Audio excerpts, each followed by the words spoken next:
요즘은 우리의 의생활이 이제 서양복 중심이고, 또 생활 양식도 입식으로 바뀌어서 이제 우리 전통 인사법인 안진절을 할 기회가 그렇게 많지는 않습니다. 그래도 얼마 전까지는 조문을 가면 안진절을 했습니다. 그리고 친구 집을 방문해도 연세가 많은 어르신이 계시면 이제 안진절을 하는 경우가 종종 있었고요. 그리고 결혼식 절차 중에 패백리 때는 또 안진절을 했었습니다마는 이제 그렇게 안진절을 하는 그런 경우가 점점 이제 없어지는 추세이고 보니까 안진절은 이제 가정문화에 조금 남아 있는 것 같습니다. 차례나 제사 지낼 때 그리고 세배할 때 정도. 그래도 우리의 전통 인사법이니까 알아두면 좀 있어 보이지 않을까 싶습니다.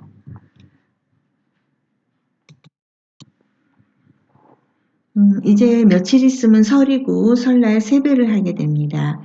설날 우리가 안진절을 하기 때문에 이제 이걸 계기로 해갖고 우리가 지금 안진절을 알아보고 있는데요. 그 전에 세배 순서를 먼저 보도록 하겠습니다. 세배 순서에서 제일 먼저 해야 할 대상은 누구일까요?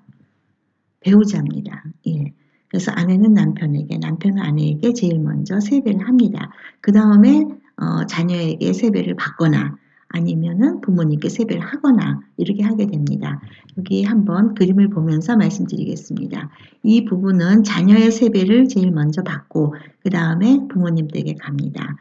부모님 댁에 가서 이제 이 부부가 세배를 하게 되죠. 그 다음에 이 부부의 자녀가 세배를 합니다. 근데 이제 우리 할머니 할아버지 댁에 간 거죠. 할머니 할아버지 댁에 가보니까 큰아버지도 계시고 작은아버지도 계십니다. 그러면 누가 먼저 할까요? 큰아버지가 먼저 하시겠죠. 그 다음에 우리 엄마 아빠, 그 다음에 작은아버지 이렇게 하게 됩니다. 그 다음에 이제 우리 손자 손녀가 하게 되는데 손자 손녀는 우리 엄마 아빠, 큰아버지, 작은아버지 이 서열과 상관없이 우리들 나이 순서대로 합니다. 대체로 이제 손자, 손녀들은 같이 하게 됩니다. 같이 합니다만은 굳이 서열을 따지자 그러면 이 손자, 손녀의 경우는 엄마, 아빠의 서열과 상관없이 손자, 손녀의 나이에 따릅니다.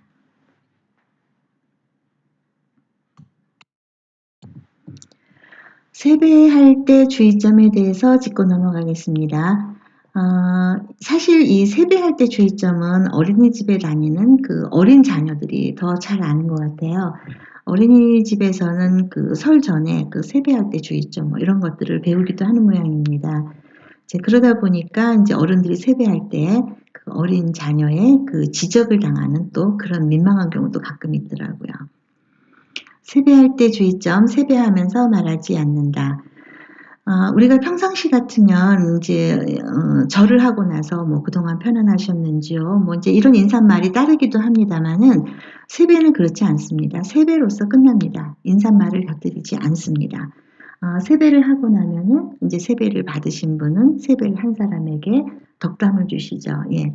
이 덕담은 이제 옛날에 보면은 과거 완료형으로 했습니다. 그래서 뭐 부자가 됐다지, 합격을 했다지, 승진을 했다지, 뭐 이렇게 과거 완료형으로 했습니다만은 요즘 같은 경우는 세배를 받으신 분은 세배를 한 사람에게 어떤 그 당부의 말씀, 아니면 축원의 말씀, 이런 말씀을 해주십니다. 손윗 사람에게 복 많이 받으세요라고 하지 않는다. 뭐 반말을 한 것도 아닌데, 예, 반말을 한 것은 아니지만, 뭐 받으세요라고 하는 게 이제 일종의 지시형 아닙니까? 그러니까 손윗 사람에게는 이제 맞는 이제 그런 어법은 아니죠. 그리고 또 복 많이 받으세요. 받는다는 건 을이잖아요. 예, 손윗 사람이 을이 되는 겁니다. 그렇기 때문에 이거는 예법이라든가 뭐 이런 거에 맞지 않기 때문에 손윗 사람에게는 복 많이 받으세요라고 하지 않습니다.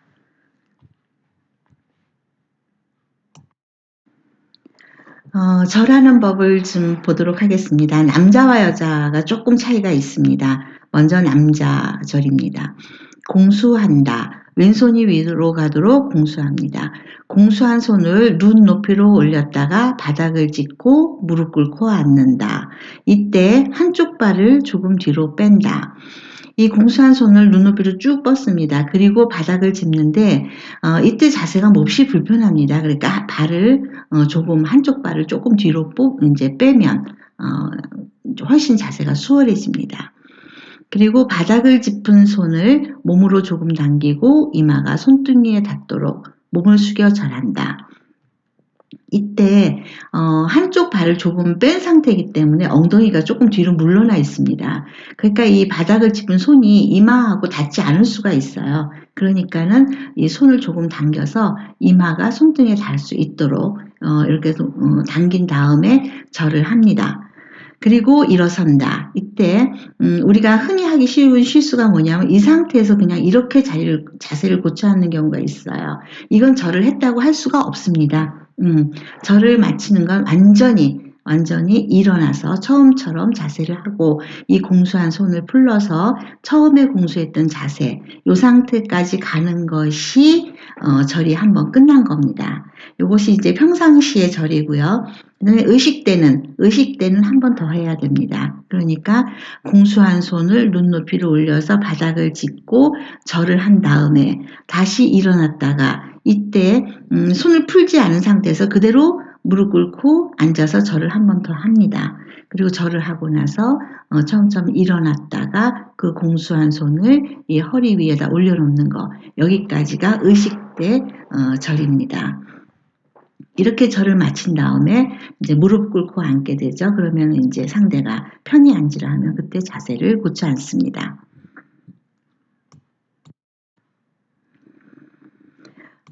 이제 여자의 배례법입니다. 남자와 마찬가지로 공수한 자세에서 시작을 합니다. 공수하는데 이때 여자는 오른손이 위로 가죠. 공수한 손을 눈높이로 올린다. 눈높이로 올리는데 이때는 남자처럼 팔을 앞으로 쭉 뻗는 게 아니고요. 이제 콧등 있는 데다가 이 공수한 손을 놓고 이제 눈은 다소곳이 아래를 향하게 됩니다. 그렇게 해서 이렇게 무릎 꿇고 앉습니다. 무릎 꿇은 상태에서 앞으로 몸을 숙여 절을 하게 됩니다. 그리고 다시 남자처럼 일어난 상태에서 손을 다시 공수한 상태로 돌리는 거, 여기까지가 절이 끝난 겁니다.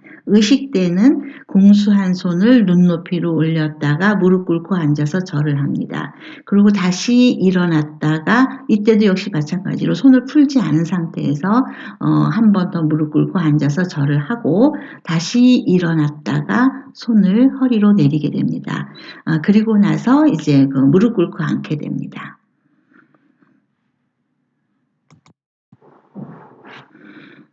절에 대한 이제 이론이라고 할까요? 예, 공수법은 절을 할 때 가장 기본이 되는 자세입니다.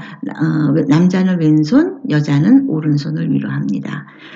근데 바뀔 때가 있습니다. 언제냐? 상을 당했을 때 남자는 오른손, 여자는 왼손을 위로 하게 됩니다. 그럼 상 당했다는 건 언제냐? 부모, 배우자, 자녀, 형제자매, 조부모가 돌아가셨을 때를 얘기합니다. 그럼 이분이 돌아가신 사람들은 모두 다 그럼 손을 바꿔 잡느냐? 그건 아니고요.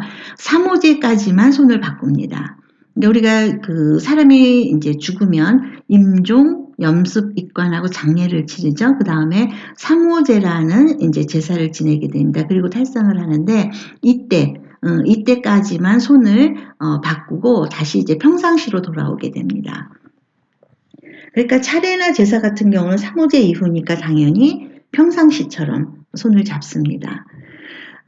그리고 이제 조문을 갔을 때 이제 그 친구가 부모님이 돌아가셨다고 그래서 가는 경우가 있죠. 그럴 때 나는 조문을 간 사람이지 부모상을 당한 사람은 아니지 않습니까? 그래서 내가 어떤 경우에 조문을 갔든지 간에 이거하고 상관없이 조문 간 사람은 상을 당한 사람하고 같지 않습니다. 그래서 조문 간 사람은 손을 바꾸지 않습니다.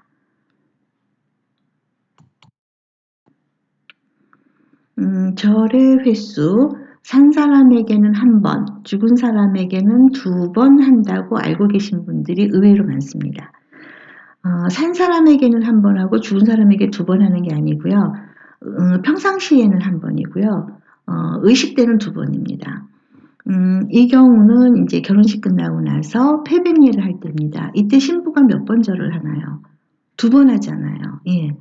그러니까 이거는 왜 2번 하느냐? 의식때이기 때문에 그렇습니다. 그래서 산 사람에게 1번이 아니고 평상시에는 1번 하고, 의식때는 2번을 하는 겁니다. 그럼 세배할 때는 1번 해야 됩니까? 2번 해야 됩니까? 세배 1년에 1번 하잖아요. 예, 1년에 1번을 평상시에 예라고 생각한다면 1번만 하시죠. 예. 그런데 이거를 의식이라고, 우리의 그 설날의 의식이라고 생각한다면 2번 해야 되겠죠. 예. 남자는 2번, 여자는 4번. 이거는 이제 그 전통혼례 할 때 보면 그 남자와 여자, 신랑과 신부가 절을 할 때가 있죠. 이때 절하는 방법입니다. 그러니까 이때 보면은 여자가 절을 2번 해요. 왜냐하면 의식이잖아요. 의식이니까 1번 할 때가 2번 하는 거거든요. 그래서 절을 2번 합니다. 그리고 나서 신랑도 2번을 합니다. 그 다음에 다시 신부가 2번을 합니다. 그러니까 신부는 모두 4번을 한 거고, 이 신랑, 남자는 2번을 한 거죠. 이런 인사법은 이성 간의 인사를 할 때의 인사법, 절법입니다. 배례법입니다. 그러니까 남자는 2번, 여자는 4번. 이렇게 동성 간에는 이렇게 하지 않아요. 이성이기 때문에. 그래서 여기에서는 신부가 4번 했고 신랑이 2번 했습니다만은 이렇게 이성지간에 절을 하는 경우가 또 있어요. 언제냐 하면 관례 때, 성년예 때 이제 성년이 되었습니다. 관례를 치르고 나서 어른이 되었습니다 하고 어머니를 뵙는 절차가 있어요.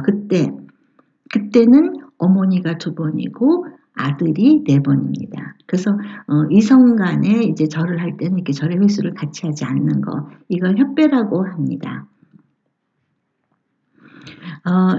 우리가 이제 그 설날에 세배를 계기로 해갖고서 우리가 이제 배례법과 이제 뭐 절에 이제 얽힌 상식, 그리고 이제 세배의 순서, 이런 것을 알아보았습니다. 여러분들께 도움이 되었으면 좋겠습니다.